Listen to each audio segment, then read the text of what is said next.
Урывак з апавядання Янкі Маўра «Максімка». Аднаго разу ў жніўні па дарозе ад станцыі ішоў ваенны. Здалёк відаць было, як блішчалі на яго грудзях ордэны і медалі. Максімка ў гэты час адзін у кутку саду паляваў на нейкага залатога жука, але зараз жа пакінуў яго, калі ўбачыў, што ў гэты бок ідзе нечы ваенны татка. А можа, гэта ўжо ягоны татка? Калі Максімка прыйшоў у дзіцячы дом, то ўбачыў, што ваенны сядзіць адзін у сталовай і нібы кагосьці чакае. Маленькае сэрца застукала моцна-моцна. Ён стыўся ад дзвярэй і стаў наглядаць. Не, відаць, ён нічый татка, а Максімкаў. Максімка адразу пазнаў яго. Акурат пра такога самага татку ён заўсёды і думаў. І боты, і медалі, і дужы, і добры.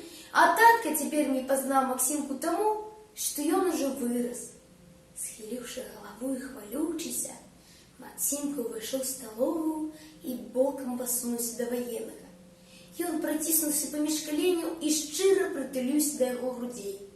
Ваенны зараз жа абняў Максімку, прытуліў, стаў гладзіць па галаве, гаворачы: «Гэта ты, мой пацан, той, што ўшчаміўся ў плоце?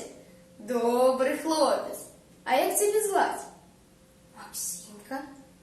«Максімка, вельмі добрае імя». Максімка прытуліўся шчакой да таткавай рукі і спытаў: «А машыну мне прывёз?» Раптам з таткам нешта здарылася.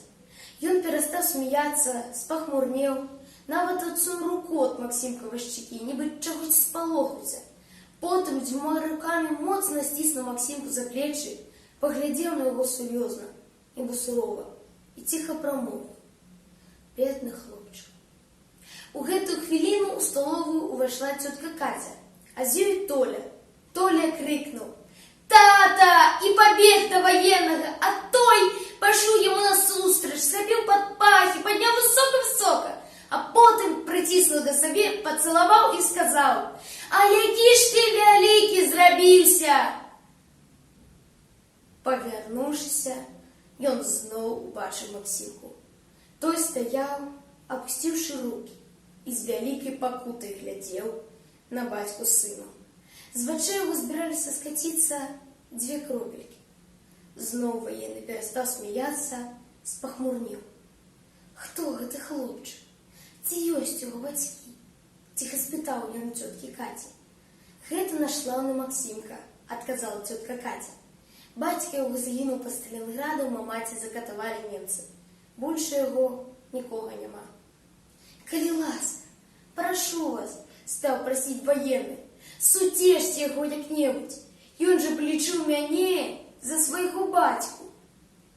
А Максімка нават не паварушыўся. Ён глядзеў некуды ў бок, а дзве кропелькі ўжо каціліся ўніз. Але ён маўчаў. Ён разумеў, што ні ад каго не можа патрабаваць, каб гэты дзядзька стаў яго таткам. Тут яго на рукі падхапіла цётка Каця, пачала цалаваць, мілаваць. Пры гэтым яна старалася стаць так, каб засланіць ад яго бацьку сына. Бацька ўзяў за руку Толю і ціха пайшоў за дзверы. З такім выглядам і адчуваннем, нібы зрабіў нешта нядобрае, нібы ён нечым вінаваты. Хутка прыйшла восень. Дрэвы вакол дзіцячага дома пажоўклі, апусцелі пясчаныя распрацоўкі. Пранізлівы вецер без перашкод гуляў па пералесках і ўзгорках. Як і раней, малышы чакалі, што заўтра ці ўчора прыйдзе татка і прывезе нешта такое цудоўнае. Раптам падышла цётка Каця. «Максімка, іди сюды, да цябе татка прыехаў». Нельга сказаць, каб Максімка вельмі здзівіўся. Ён і без таго ведаў, што калі-небудзь да татка прыедзе, але ўсё ж такі ён захваляваўся і пачырванеў. Тетка Катя взяла его за руку и повела. Хутка Максимка убачыў высокага дзядзьку і адразу пазнаў, што гэта той самы татка. Але тады ён чамусьці не захацеў узяць яго з сабой.